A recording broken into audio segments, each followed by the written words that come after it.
Bonjour, bienvenue à cette merveilleuse dévotion, n'est-ce pas, cette émission merveilleuse, cette journée. Nous avons parlé, n'est-ce pas, des deux derniers chapitres concernant Judas pour l'un, l'autre pour Pierre pour l'autre.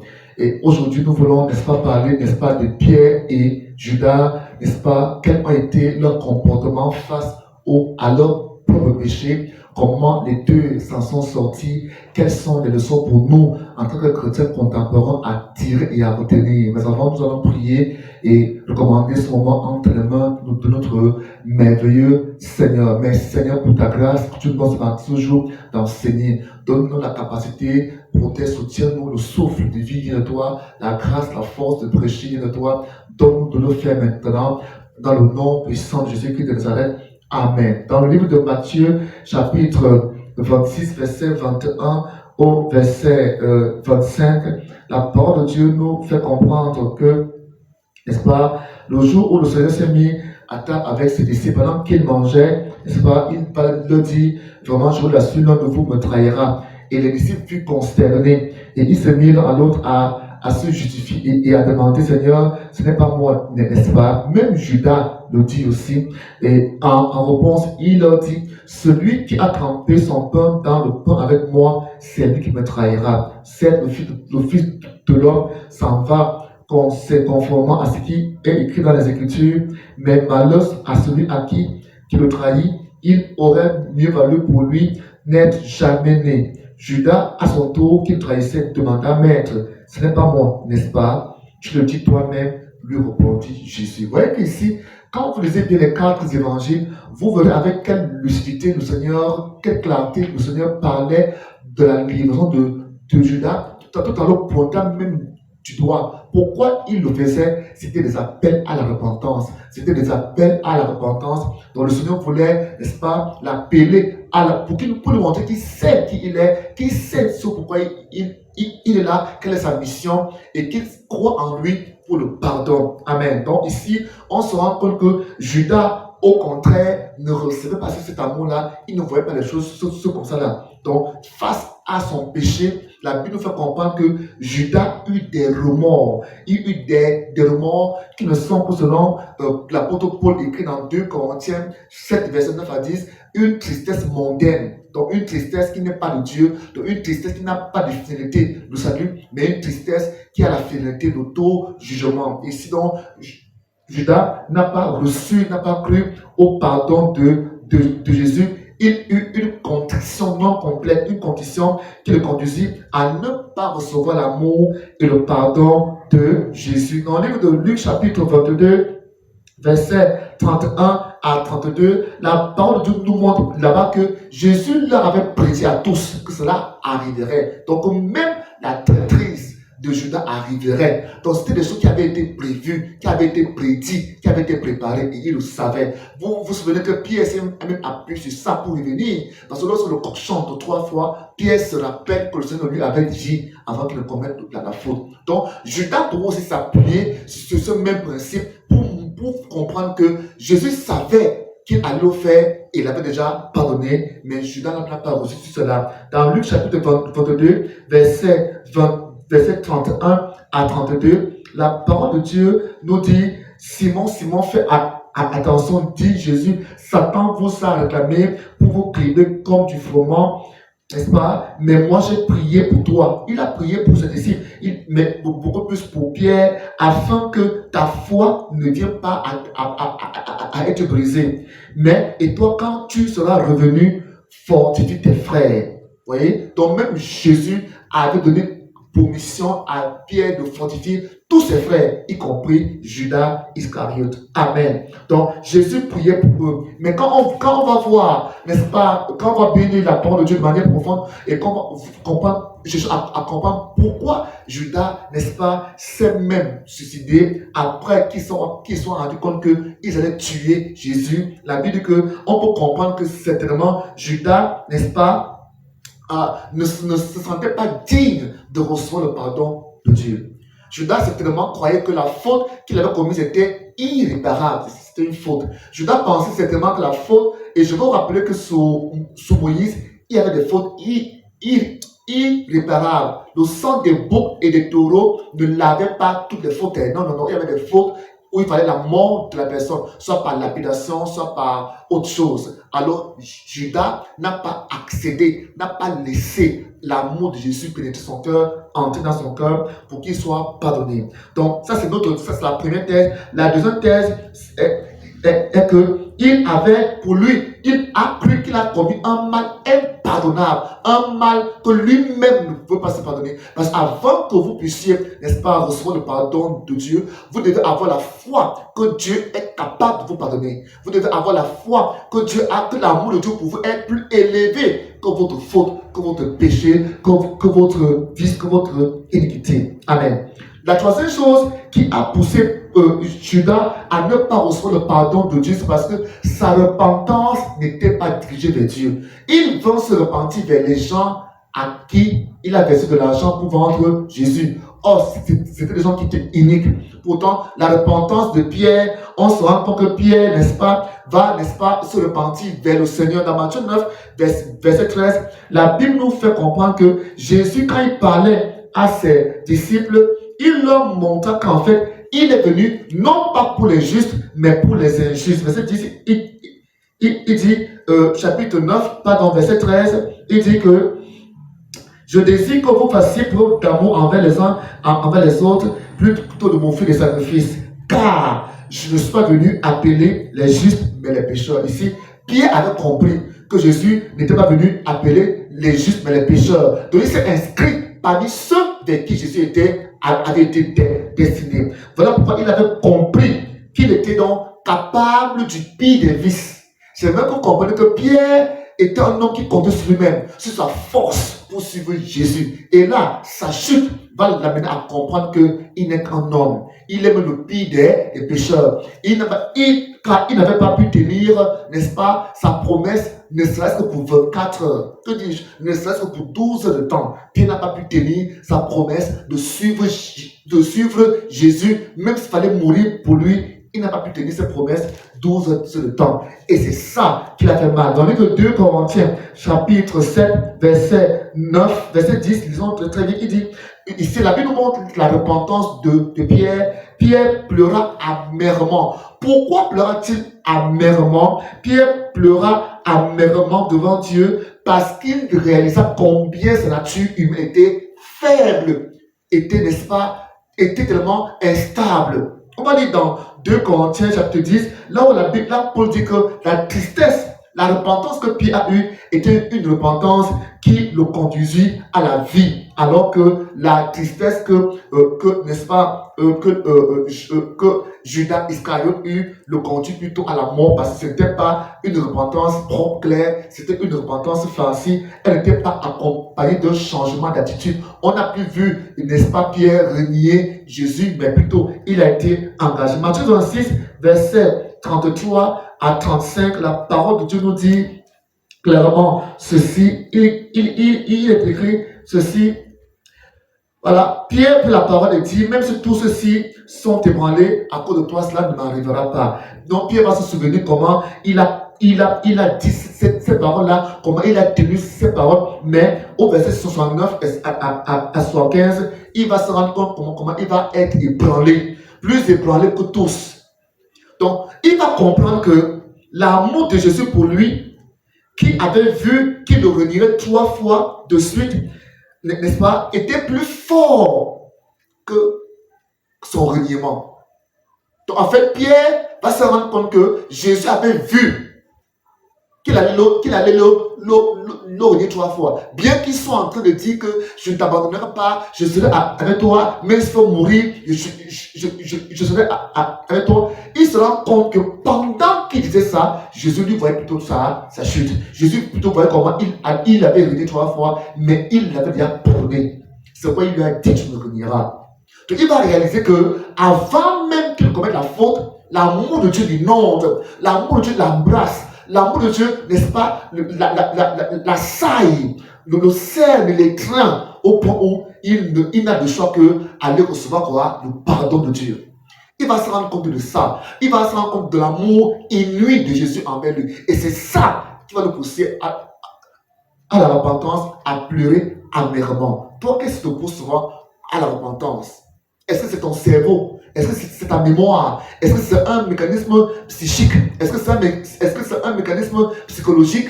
Ici, Pierre se base sur l'amour de Jésus qui est immense, éternellement immense par rapport à son péché, et il se rend compte que malgré son reniement, qui est pire que la faute que Judas a commise, parce que Pierre a renié Jésus, or Judas l'a trahi, donc le reniement est même pire que la trahison, n'est-ce pas? Il se rend compte que Jésus-Christ l'avait quand même pardonné. Voilà pourquoi il dit que si nous sommes infidèles, lui il demeure fidèle. Donc notre infidélité n'annule pas sa fidélité envers nous. Amen. Donc, il se rend donc compte ici qu'il est redevable. Il reste redevable à Jésus. Il se rend compte qu'il ne peut rien faire sans lui. Dans Jean 15, qu'est-ce que Jésus leur avait dit? Vous ne pouvez rien faire sans moi. C'est moi qui m'en veux le vouloir et le faire. Pierre comprend aussi que, n'est-ce pas, il comprend que son inconstance, son irrésolution, n'est-ce pas, sa véritable nature a été révélée face au pardon et à l'amour incommensurable de Jésus pour lui. Amen. Ils font en larmes. Ils font en larmes parce qu'ils voient combien Dieu l'aime. Combien Dieu l'aime malgré son iniquité. Ils font en larmes, ils pleurent parce qu'ils se rendent compte que c'est pas le chant d'un animal. C'est pas le chant d'un coq. C'est pas le chant, n'est-ce pas, d'un animal de la basse-cour que Dieu le ramène sur le chemin parce qu'il n'avait pas pu tenir à son engagement pendant ne serait-ce que 12 heures de temps. C'est ça qui fait pleurer Pierre. Pierre se rend compte de toutes ces choses en peu de temps. C'est ça qui pousse Pierre à la repentance. Il pleure amèrement parce qu'il se dit comment j'ai pu le renier. Comment est-ce que c'est possible? Il se rend compte que la nature humaine est trompeuse, la nature humaine est menteuse, la nature humaine, n'est-ce pas, est inconstante et versatile. Il se rend compte qu'on ne peut pas compter sur soi-même et que Dieu nous connaît mieux que nous-mêmes. Pierre se rend compte qu'en réalité, il doit s'abandonner complètement à Jésus. Qu'en est-il de toi? Il pleura amèrement parce qu'il le renia et c'était la pire des fautes de l'époque, même aujourd'hui, parce que nier, n'est-ce pas, montre qu'il ne l'a pas connu. Le fait qu'il nie Jésus, il veut montrer aux gens qu'il n'a jamais connu Jésus. Or, Judas, quand il vient le trahir, il dit, je le connais, il ne peut même l'embrasser. Voilà la différence. Et c'est alors, Pierre, lui, il renie. Il renie tout ce qu'il a reçu, ce qu'il a vu, entendu, les enseignements. Il renie tout ça en bloc, en un instant. Et c'est ça qu'il se rend compte. Il se rend compte que sa faute est dévastatrice. Sa faute est immense. Mais l'amour de Dieu est encore plus immense. Pierre comprit ce qui le poussa à la repentance. C'est parce qu'il comprit qu'il n'était pas prêt, en fait, d'aimer Jésus jusqu'à la mort. Et c'est ça qu'il pleura. Quand il vit la bonté de Jésus dans sa vie, et il se rendit compte que cette bonté de Jésus dans sa vie ne le poussait qu'à servir Christ, mais il se rend compte qu'il n'était même pas digne. Il se rend compte qu'il avait renié, n'est-ce pas, ce mec-là. Il pleura amèrement, et même très amèrement. Pierre vit combien sa foi était faible, combien sa foi était vile, combien sa foi basée sur lui-même. Parce que n'oublie pas que Pierre comptait beaucoup plus sur ses forces. Pierre était l'homme d'un moment, parce qu'il comptait sur lui-même. Ce qui compte-tu pour marcher avec Jésus? Est-ce sur toi-même? Si tu comptes sur toi-même, tu ne pourras pas faire 1 an, tu ne pourras pas faire 30 ans, tu ne pourras pas faire même 5 mois. Mais si tu t'appuies sur Jésus, tu pourras faire même 50 ans. Tant que tu t'appuieras sur lui, chaque jour, il te donnera de la force. Ça, Pierre l'a compris. Pierre l'a compris à son détriment parce que là, il se rend compte qu'il est faible, il est vide, il est, n'est-ce pas, sa foi n'est fondée que sur lui-même. Il veut marcher avec Jésus en comptant sur Dieu. Mais qu'est-ce qui permet à Pierre de revenir? Pierre crut à l'amour de Dieu. Pierre accepta l'amour de Dieu. Pierre accepta. Beaucoup parmi nous n'acceptons pas l'amour de Dieu. Beaucoup parmi nous, nous rejetons, nous renions, nous, n'est-ce pas, nous balayons du revers de la main l'amour que Dieu nous propose au travers de Jésus. Parce que nous jugeons indignes. Nous croyons que nos péchés sont plus élevés que l'amour de Dieu, au point où l'amour de Dieu ne peut pas, n'est-ce pas, annuler ses péchés. Nous croyons que le sang de Jésus est devenu inefficace, impuissant, au point de ne point effacer nos péchés parce qu'ils sont irréversibles selon nous. Pierre crut au contraire au pardon de Jésus et il fut guéri de sa plaie. Le pardon est le premier élément de la guérison. Lève les yeux vers le Seigneur. Hébreux 12, verset 2. Pose tes regards sur le Seigneur et tu verras que ta faute sera lavée, ta faute n'existera plus. Ici, il dit, il fut guéri de sa plaie, de son péché, car l'amour de Jésus, pendant qu'il se repentait, pleurait amèrement, des profondes convictions le saisissaient et la joie du pardon inondait son cœur parce qu'il fut réellement pardonné et accepté. Cet acte le prédisposa. Là, je vais vraiment m'étendre là-dessus. Le fait que Pierre ait reçu l'amour de Dieu de manière complète, cet acte le prédisposa, n'est-ce pas, à parler de Jésus aux hommes. On va aller dans Actes chapitre 2, verset 38, parce que le fait que Pierre ait reçu l'amour de Dieu, le pardon de Dieu, ça le disposa, ça le prépara à prêcher cet amour, ce pardon aux hommes dans Acte 2, verset 38, là où il dit, Pierre leur répondit, repentez-vous et que chacun de vous se fasse baptiser au nom du Seigneur Jésus pour que vos péchés soient pardonnés. Alors, vous recevez le don du Saint-Esprit. Écoutez, vous ne pouvez pas transmettre l'amour de Dieu si vous ne l'avez pas au préalable reçu. Vous ne pouvez pas transmettre le pardon de Dieu par votre message si vous-même, au préalable, n'aviez pas fait une expérience dynamique, réelle, véritable du pardon de Jésus. Vous ne pouvez pas. C'est par la réception de ce pardon que vous transmettez aussi aux autres par le message prêché. Donc, ce moment, pendant que tu écoutes ce message, le Seigneur te pardonne de tous tes péchés. Tu dois pouvoir accepter que quels que soient tes péchés que tu as commis, le sang de Jésus-Christ est puissamment efficace pour te les laver si tu te repens de manière véritable. La Bible dit que lui-même avait reçu ce pardon et l'assurance avec laquelle, n'est-ce pas, il parlait de ce pardon, n'est-ce pas, de l'amour de Dieu à son auditoire, inondait cet auditoire de l'amour de Dieu dont il parlait. Amen.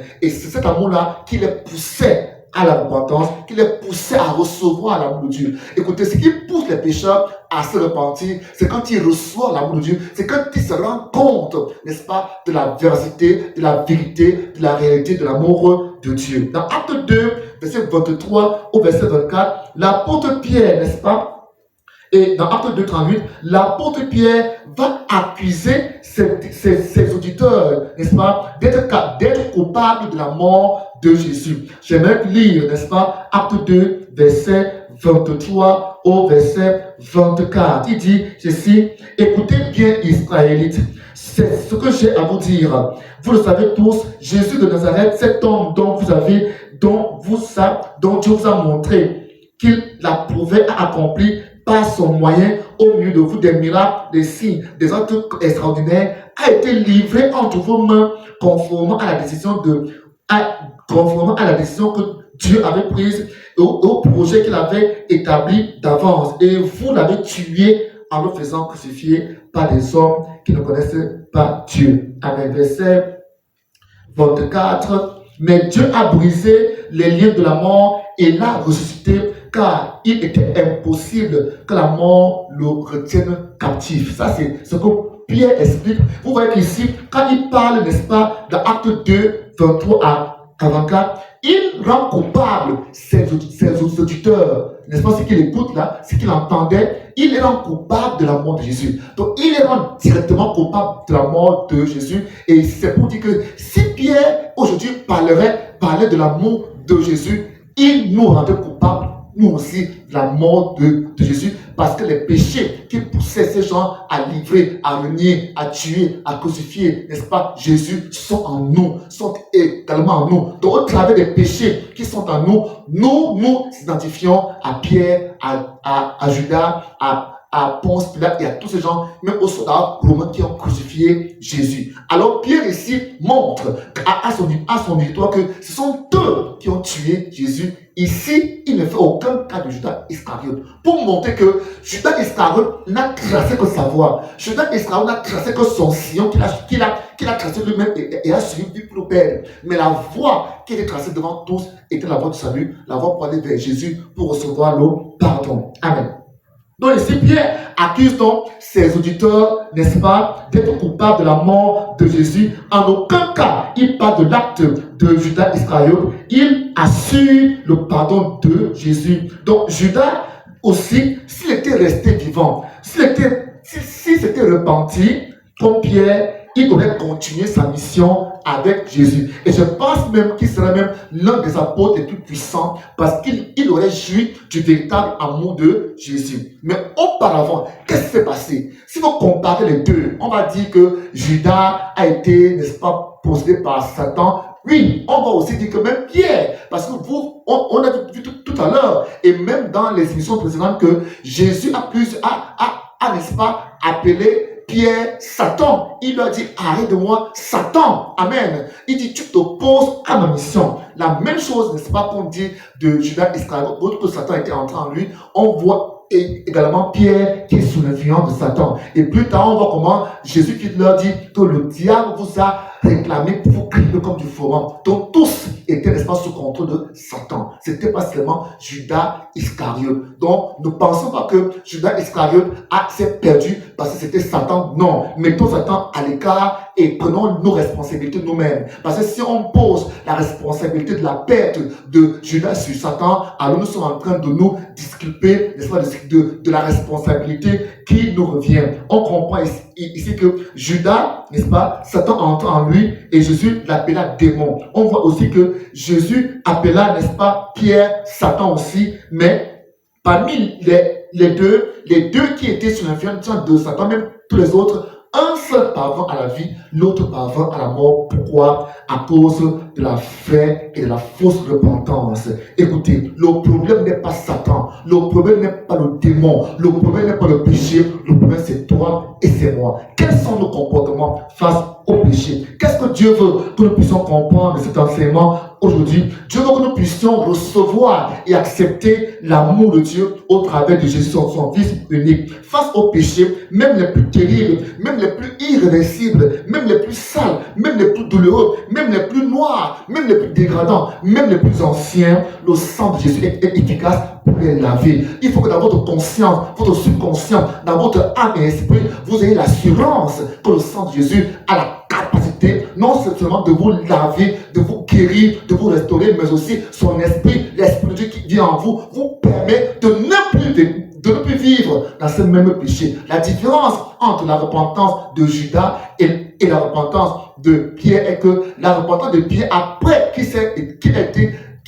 se soit repenti, il a changé de vie, il a changé de comportement, il a changé sa conduite. On voit un Pierre qui n'a plus peur de la mort. Il va au tombeau de Jésus, voit même le corps de Jésus. Il ne fuit plus le corps de Jésus. Pourtant, Judas, après sa repentance auprès des sacrificateurs, la Bible dit il alla se pendre. Donc ça veut dire qu'il n'y a pas de changement, il n'y a pas de transformation. La véritable repentance en Jésus est suivie de changement. Alors, voilà pourquoi nous devons comprendre et croire que Dieu pardonne, que Dieu pardonne effectivement nos péchés quand nous nous repentons sincèrement. Dans Acte 3, verset 19, la parole de Dieu nous déclare ceci. Là, c'est Pierre qui parle encore.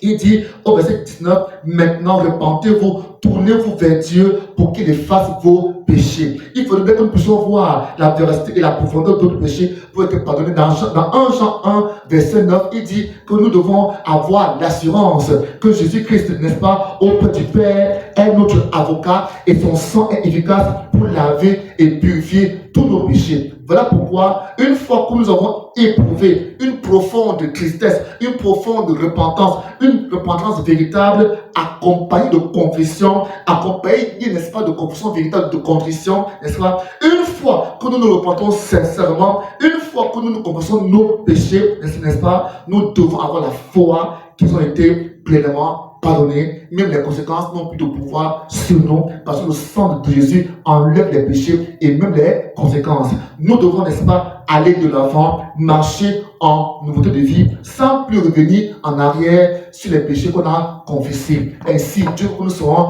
des chrétiens à l'image de Pierre, non pas à l'image de Judas. Que Dieu bénisse dans le nom de Jésus. Nous allons voir, n'est-ce pas, le dernier chapitre de cette série, n'est-ce pas? On va essayer de comprendre ce qui a causé véritablement la perte de Judas. Qu'est-ce qui a causé la perte de Judas? Est-ce que c'est le péché? Est-ce que c'est le démon? Véritablement, je voudrais que nous puissions piocher en profondeur la vie Judas pour que ces choses ne nous arrivent plus. Parce que dans nos églises aujourd'hui, il y a des chrétiens Judas, c'est-à-dire des chrétiens qui sont repentis, mais les qui n'ont pas été transformés parce qu'ils n'ont pas connu la véritable repentance. Écoute la prochaine émission et tu seras béni, tu expérimenteras le véritable pardon et la véritable délivrance en Jésus-Christ. Sois béni.